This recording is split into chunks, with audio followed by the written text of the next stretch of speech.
St. Augustine, commentary on the Gospel of John, chapter 9, following. What is that night wherein, when it comes, no one shall be able to work? Hear what the day is, and then you will understand what the night is. But how shall we hear what the day is? Let himself tell us, as long as I am in this world, I am the light of the world. See, he himself is the day. Let the blind man wash his eyes in the day, that he may behold the day. As long he says, as I am in the world, I am the light of the world. Then will it be night of a kind unknown to me, when Christ will no longer be there, and so no one will be able to work. An inquiry remains, my brethren. Patiently listen to me as I inquire. With you I inquire. With you shall I find him to whom my inquiry is addressed. We are agreed, for it is expressly and definitely stated that the Lord proclaimed himself in this place as the day, that is, the light of the world. As long, he says, as I am in this world, I am the light of the world. Therefore, he himself works. But how long is he in this world?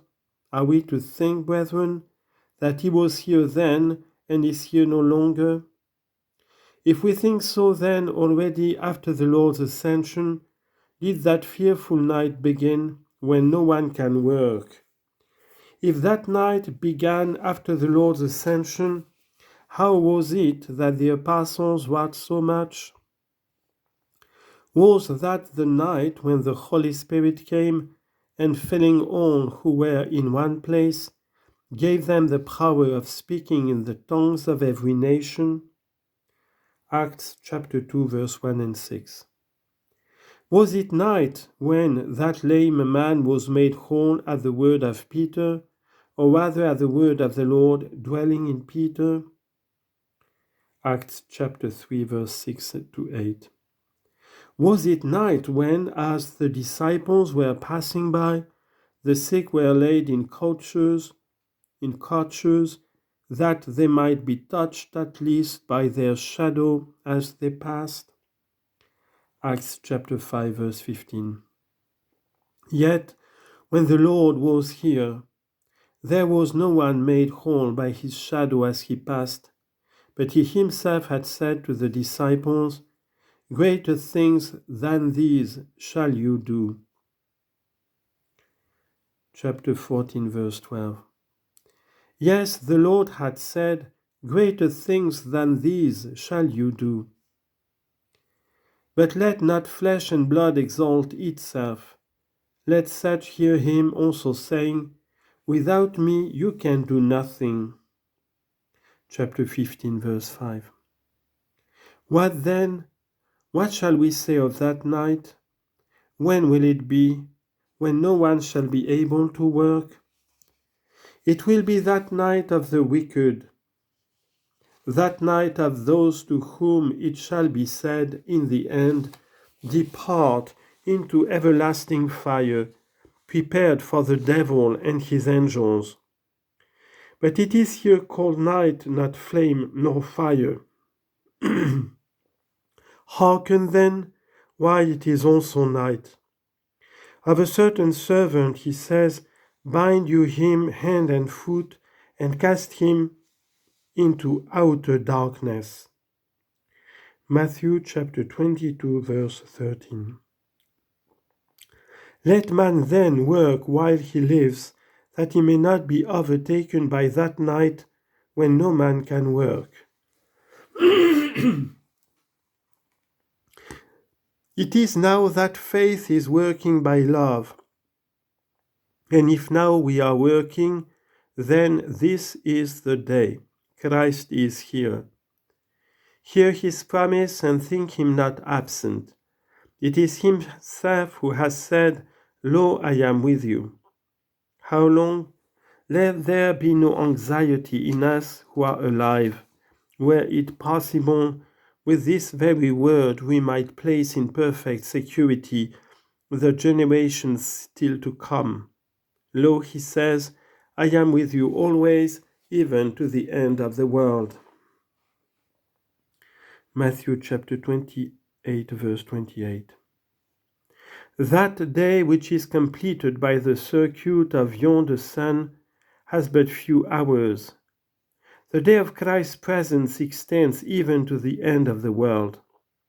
But after the resurrection of the living and the dead, when he shall say to those placed at his right hand, Come, you blessed of my Father, receive the kingdom, and to those at his left, depart into everlasting fire, prepared for the devil and his angels. Matthew chapter 25, verse 34 and 41. Then shall be the night when no man can work, but only get back what he has wrought before. There is a time for working, another for receiving, for the Lord shall render to every one according to his works. Matthew chapter 16, verse 27. While you live, be doing, if you are to be doing at all. For then shall come that appalling night to envelop the wicked in its folds. But even now, every unbeliever, when he dies, is received within that night. There is no work to be done there. In that night was the rich man burning and asking a drop of water from the beggar's finger. He mourned, agonized, confessed, but no relief was vouchsafed. He even endeavored to do good, for he said to Abraham, Father Abraham, send Lazarus to my brethren, that he may tell them what is being done here, lest they also come into this place of torment. Luke chapter 16, verse 24 to 25 to 28. Unhappy man! When you were living, then was the time for working. Now you are already in the night in which no man can work. When he had thus spoken, he spat on the ground and made clay of the spittle, and he spread the clay upon his eyes and said unto him, Go and wash in the pool of Siloam, which is by interpretation sent. He went this way therefore and washed and came seeing.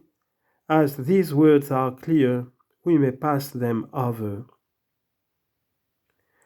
The neighbours, therefore, and those who saw him previously, for he was a beggar, said, Is not this he who sat and begged?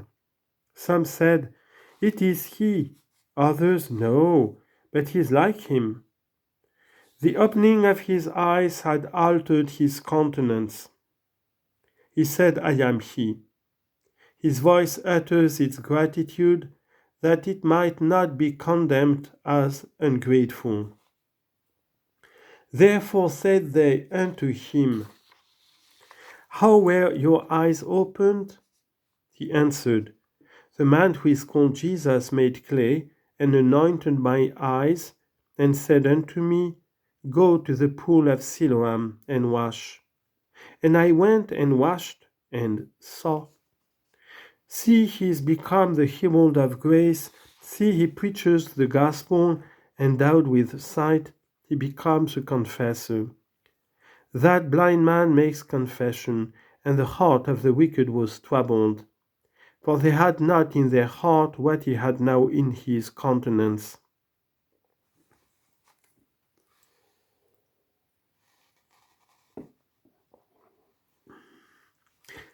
They said to him, Where is he who has opened your eyes? He said, I know not. In these words, the man's own soul was like that of one only as yet anointed, but not yet seeing. Let us so put it, brethren, as if he had that anointing in his soul.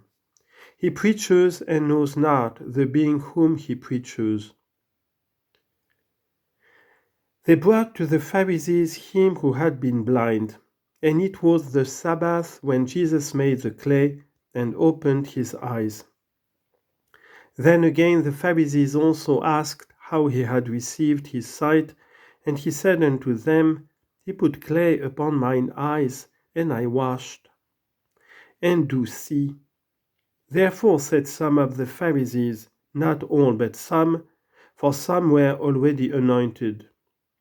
What then said those who neither saw nor were anointed? This man is not of God, because he keeps not the Sabbath. He it was rather who kept it, who was without sin. For this is the spiritual Sabbath, to have no sin. In fact, brethren, it is of this that God admonishes us when he commands the Sabbath to our notice. You shall do no servile work. Leviticus chapter 23, verse 8. These are God's words when commanding the Sabbath. You shall do no servile work. Now ask the former lessons what is meant by servile work. And listen to the Lord. Everyone that commits sin is the servant of sin. John 8, verse 34. But these men neither sing as they said, nor anointed, kept the Sabbath carnally, and profaned it spiritually. Others said, How can a man that is a sinner do such miracles? These were the anointed ones, and there was a division among them. The day had divided between the light and the darkness. They say then unto the blind man again, What do you say of him who has opened your eyes? What is your feeling about him? What is your opinion? What is your judgment? They sought how to revile the man, that he might be cast out of the synagogue, but be found by Christ. But he steadfastly expressed what he felt, for he said, That he is a prophet. As yet indeed, anointed only in heart, he does not thus far confess the Son of God, and yet he speaks not untruthfully. For the Lord said of himself, A prophet is not without honor, save in his own country. Matthew chapter 13, verse 57.